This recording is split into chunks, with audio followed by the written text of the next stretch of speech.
So mga tol, matapos po makabawi si Dmitry Bivol kay Artur Beterbiev sa laban nila kahapon sa Saudi Arabia, kung saan nakuha po ni Bivol ang panalo via majority decision at isang ganap na maging undisputed light heavyweight. Dahil dyan mga tol, 1-1 na ang kanilang score. Noong una kasi nilang paghaharap mga tol, nanalo itong si Beterbiev via majority decision.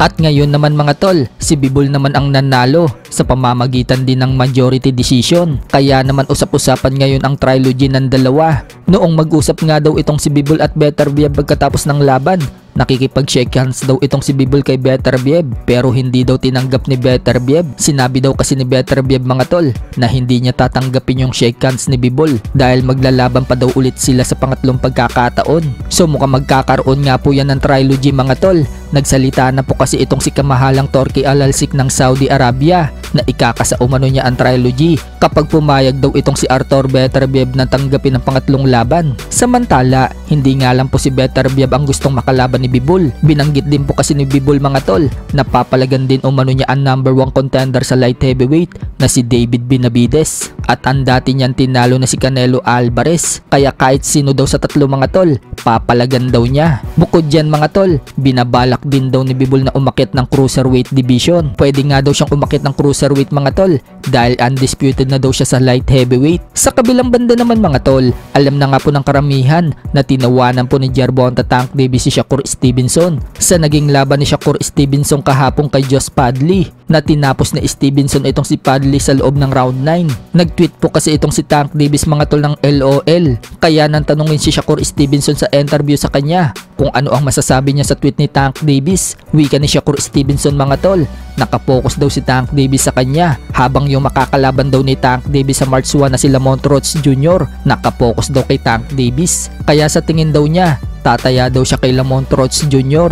Bukod dyan mga tol, sinabi din ni Shakur Stevenson na great fighter naman daw itong si Tank Davis, pero sa tingin daw ni Shakur Stevenson, mas magaling daw siyang boksingero pagdating daw sa magaling magpatama, habang hindi daw siya natatamaan ng suntok ng kalaban. Kaya naniniwala si Shakur Stevenson mga tol na kung maglalaban daw sila ni Tank Davis, hindi daw mananalo sa kanya itong si Tank Davis. Sa ibang banda naman mga tol, mamaya na po magaganap ang laban ni 3 Division World Champion at kasalukuyang WBC Bantamweight World Champion Japanese Junto Nakatani versus unbeaten Mexican David Kellar.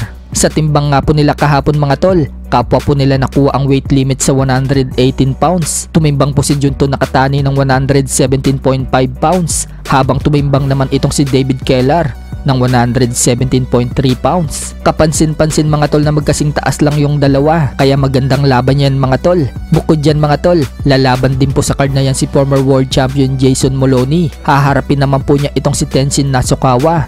Yan po yung pinaiyak ni Mayweather. Kapwa nga din po nila nakuha ang timbang. Sa ibang balita naman mga tol, matapos pong talunin ni Luis Nery ang Japanese na si Kiyonosuke Kameda kahapon sa bansang Mexico, sa balwarte ni Luis Nery, kung saan 2 beses pong pinabagsak ni Luis Nery ang Hapon sa round 7. Kaya nakuha po dyan ni Luis Nery ang panalo via technical knockout sa round 7. So nagsalita na nga po itong Hapon na si Kameda mga tol sa pagkatalo niya kay Nery. Sinabi niya na malakas daw itong si Luis Nery, na prostrate din umano siya sa unang knockdown niya, at yan daw yung unang knockdown niya sa buong buhay niya. Kaya masakit daw para sa kanya ang nangyari.